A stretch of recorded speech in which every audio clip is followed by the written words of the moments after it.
Hi, everyone. This is Dr. Stacy Betancourt with another edition of Making Sense with Dr. Stacy on this very rainy Sunday. We are currently getting a lot of rain from Hurricane Hillary, or the after effects of a Hurricane Hillary. So it's kind of nice because I don't have to water my plants today. And though I'm hoping that everyone stays safe and there's no significant damage at your property. So let's get right to it. Last week, I talked to you about changing careers and how you can go about it. And today, I kind of want to take a tiny step backwards because somebody said something this week that kind of triggered some thought processes. So let me run this one by you. They were talking about dreams, and I don't mean the kind of dreams that you go to bed and weird things happen and then you wake up. No, I'm talking about life dreams. When you were younger, it was very easy for you to pretend and be something and do something that was really different.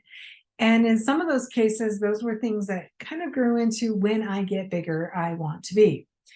Now, what I'm talking to you about today is in that idea and in that realm of dreams themselves. And the thing is why is it important to have dreams? And where we're going with in this is that why is it important to want something else? Well, that's not what I'm saying.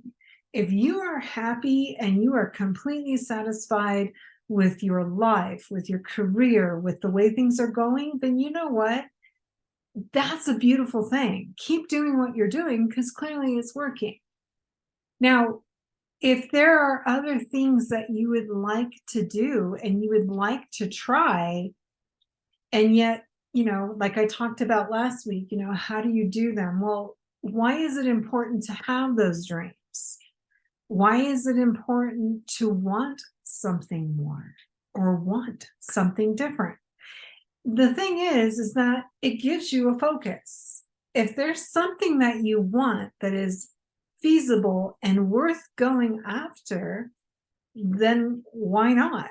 And I did talk last week about the steps, but the thing is that why is it important to want more if it is indeed something that you want? And for me, it gives me a focus. There are some things that I am wanting from life. Clearly, I've been doing this for more than 36 weeks now, these videos for 36 straight weeks. And I am learning a lot about them and what I'm getting out of it myself. And for those of you who have commented how they've touched you or helped you in a certain way, I'm so grateful. I'm glad I'm able to do that for you because that's part of my goal. That's part of my dream. And this is something that I want to be able to do full time. And that's what I'm working toward. So the thing is that doing these every week on the same day has been a focus. And sometimes thinking about what to say or how to say it hasn't always been easy. But the challenge is, one, I am challenging myself to do new things. And I'm challenging myself to do something that I never thought I could do. So for that, this has been great. And yet at the same time, the pathway and the journey that I'm on is not where I want to be right now, but with more practice and more attention, I could absolutely attain those things. So why not keep trying? The thing is that's what you want to be able to do. The idea of having dreams and aspirations, to clarify, is that it gives you something to look for. Gives you something to look forward to. It gives you something to work toward, because again, if there's something that you really want to do in life and it's obtainable, why not? It may not be an immediate gratification and it may not be something that's going to happen overnight, but isn't it worth trying for? And my answer to that is yes, it is always always worth trying for. You should never give up just because something gets hard. And I will tell you from personal experience, things are not always easy, but they're worth trying for. So that's what motivates me every week. The idea is I'm looking at that end result in mind. I know what I want, and I know that I'm on the pathway to get there. It's just a matter of time. And I'm willing to spend the time that it's taking. In the meantime, one of the things that going after your dreams and aspirations is, as you're going along the journey and you're doing more and more research and you're looking more into what you want to go after, you're going to find other opportunities that you never banked on, you never even thought about, and yet there it is. So there's that. Those unexpected surprises that come out where you least expect them. And those, I think, are motivation tools that come to us that reaffirm that what we're doing and what we're going after is worth it. So don't underestimate those, because they can be very powerful. And that's just it, is that as you're on this journey and as you're going after your dreams, it's those little nuggets that you never thought possible, those little tiny opportunities that come your way that you didn't think were possible. And yet there it is. And it should truly reaffirm that what you're doing is the right path, that you are on that right pathway.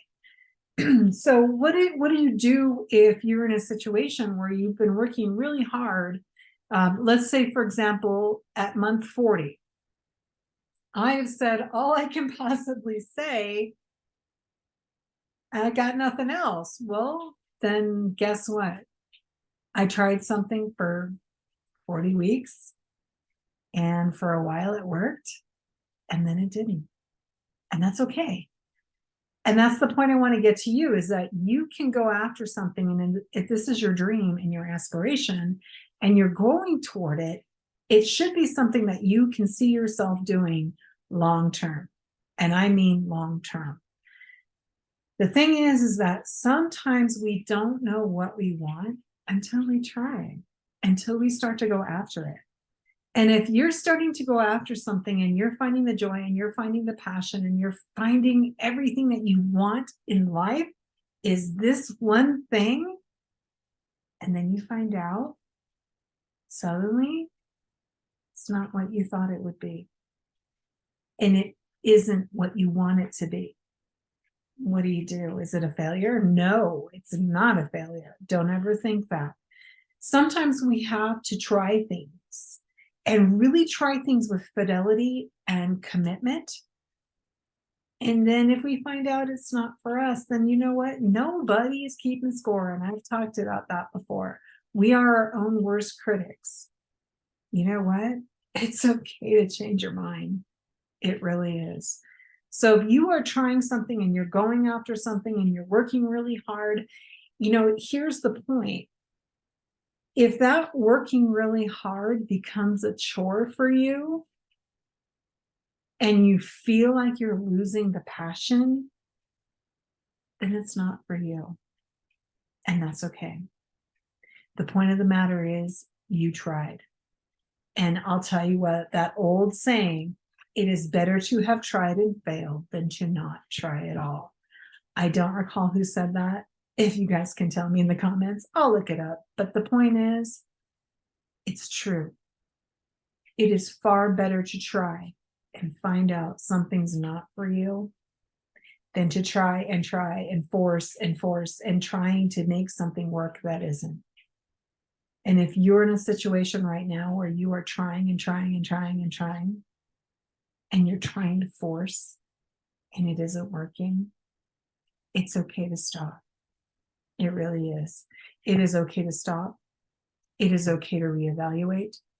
It is okay to start again or do something different or let it go and just let it go. There's nothing wrong with that.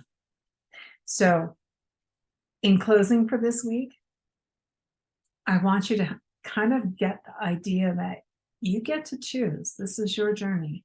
Life is your journey. Everyone is on on a different path, and sometimes your paths will cross and things will work out, and sometimes they won't. And that's okay too. So, any questions, any comments, put them below, email me through my website. Let me know if there's anything you'd like to talk about. And I hope that you all have a great week. Be safe out there and be good to yourself, be good to others. And you know what? I will be back next week. So this is Dr. Stacy Betancourt with a short edition or a long edition. I don't know. It depends on how you look at it. But it's another edition of Making Sense with Dr. Stacy. Take care, everyone.